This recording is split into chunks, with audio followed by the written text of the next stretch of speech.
Hello and welcome to Beauty by Jen. If you have or if you haven't been here, welcome either way. And today we are just going to read a quick article from Yahoo about the president's felony conviction. Here we go.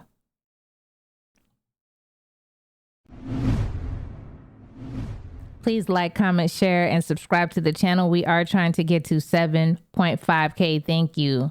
It says, can Trump still run for president? Can he still vote? Here's what the guilty verdict means.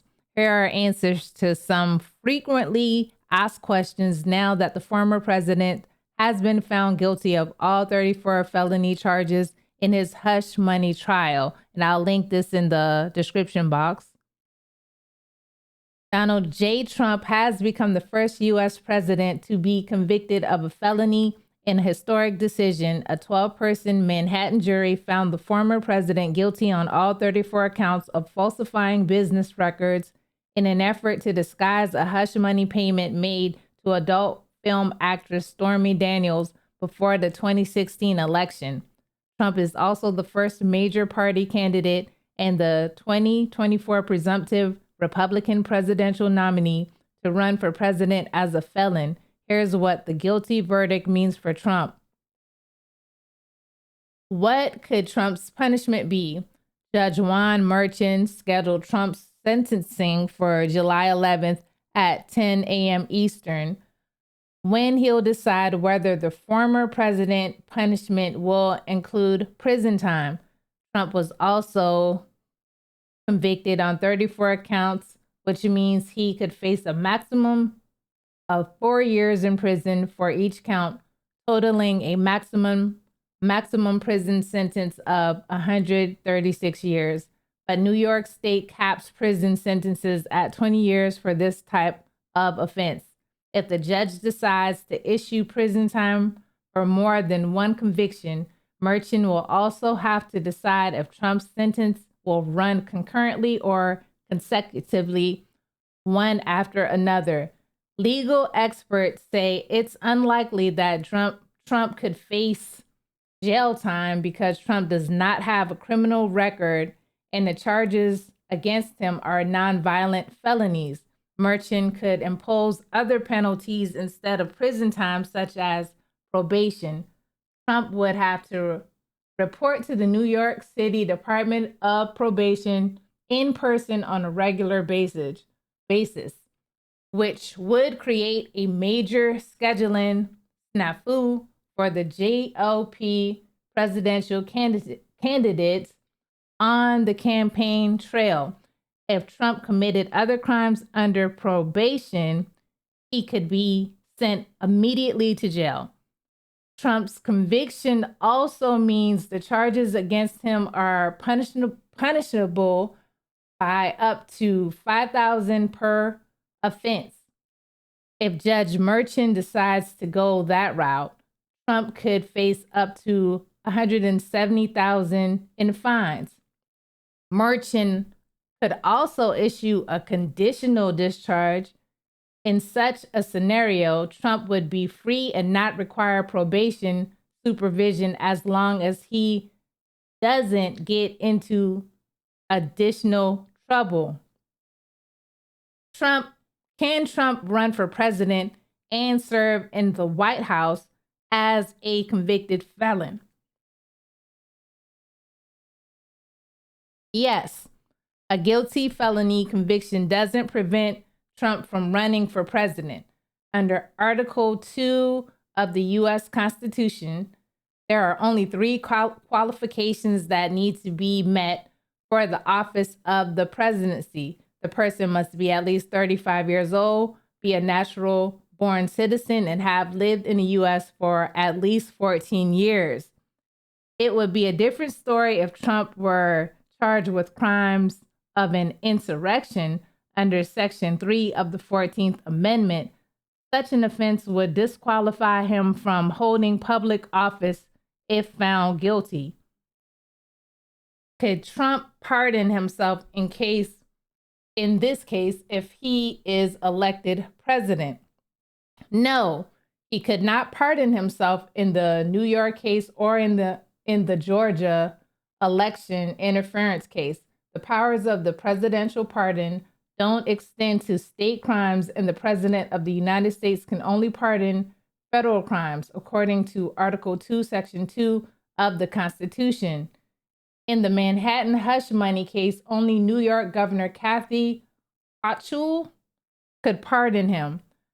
That would be highly unlikely, given that she is a Democrat.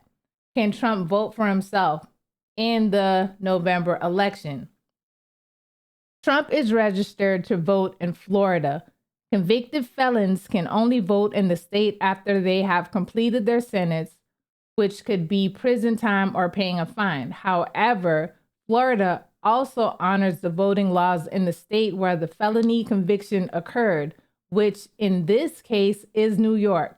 In New York State, convicted felons are not allowed to vote only when they are in prison.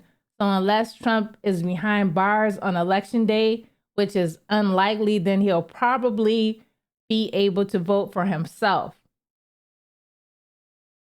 Can Trump appeal the convictions? Yes. And Trump's legal team will almost certainly appeal the guilty convictions. They have 30 days to file a notice of appeal, and then they'll have 6 months to file. If Trump's team files an appeal, it remains to be seen if Merchant orders to stay in Trump's sentence or puts a pause on it. Oh, it says if he orders a stay, pardon me.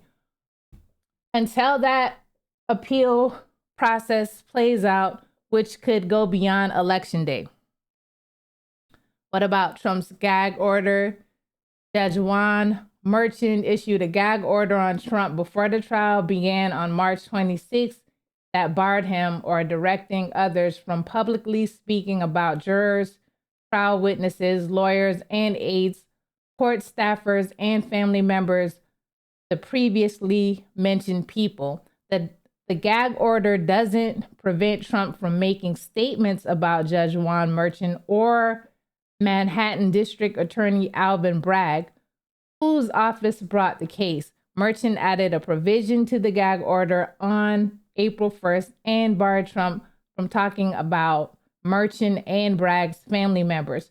Trump had violated the gag order 10 times during the trial and was forced to pay a total of $10,000 in fines. It remains to be seen when the gag order will be lifted. What about Trump's other legal troubles? The former president is facing 3 other criminal cases, which are unlikely to go to trial before Election Day.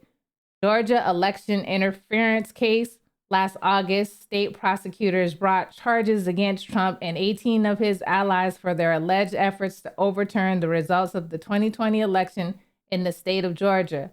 The case is currently caught up in appeals regarding District Attorney Fani Willis being allowed to stay on the case and 6 counts against Trump being thrown out. A trial date hasn't been set. Federal election interference. Last August, special prosecutor Jack Smith charged Trump with 4 criminal counts over his alleged efforts to overturn the results of the 2020 election after he lost. This case is on hold until the Supreme Court rules on whether Trump can claim presidential immunity in the case. Federal classified documents case. In a separate case, Smith brought charges against Trump for allegedly mishandling classified documents at the Mar-a-Lago Estates in Palm Beach, Florida. After he left the White House, the case was scheduled to go to trial in federal court in Florida, but U.S. District Judge Eileen Cannon said the trial was indefinitely postponed due to ongoing legal issues. So that was the entire article. I'll link it again, like I said earlier. Please subscribe to the channel, and thank you for listening to me read. I'm not a very, I wouldn't say I'm a bad reader, but anyways, it doesn't even matter. Like, I'm not even about to start judging myself, but please subscribe to the channel. The goal is 7.5K. Thanks for being here, and you guys have an awesome day.